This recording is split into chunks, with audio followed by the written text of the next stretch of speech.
नमस्कार मंडळी, आपल्या महाराष्ट्रात पुन्हा एकदा शेतकऱ्यांचा कर्जमाफीचा मुद्दा गाजत आहे। माजी आमदार चंद्रशेखर बावनकुळे यांनी केलेल्या आंदोलनानंतर आता सरकारची भूमिका काय आहे आणि भाजपचे नेते चंद्रशेखर बावनकुळे यांची प्रतिक्रिया काय आहे हे आपण या व्हिडिओमध्ये पाहणार आहोत। चंद्रशेखर बावनकुळे यांनी राज्यभर मोर्चे काढून शेतकऱ्यांच्या कर्जमाफीची मागणी केली।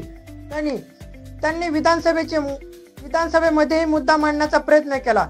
सरकारकडे हे प्रकरण पोहोचले, पण अद्याप त्याचा निर्णय हा स्पष्ट नव्हता। सरकारच्या वतीने सांगण्यात आले की याबाबतचा अभ्यास सुरू आहे, मात्र कर्जमाफीचा निर्णय केव्हाही आणि कसा होईल हे अद्याप सांगितलेलं नाही। चंद्रशेखर बावनकुळे यांनी मुख्यमंत्री देवेंद्र फडणवीस यांच्या घोषणेचा उल्लेख करत सांगितले की कर्जमाफी ही फक्त गरजूंनाच मिळायला हवी आणि ज्यांनी कर्ज घेतले नाही त्यांना कर्जमाफीची काही गरज नाही। त्यामुळे नेमका फायदा कुणाला होणार याचाही विचार व्हायला हवा। तर मंडळी, कर्जमाफीचा मुद्दा अजूनही प्रलंबित असला तरी सरकारच्या आणि नेत्यांच्या विधानांमुळे यातून पुढे काय चित्र उभे राहील हे सांगता येणार नाही।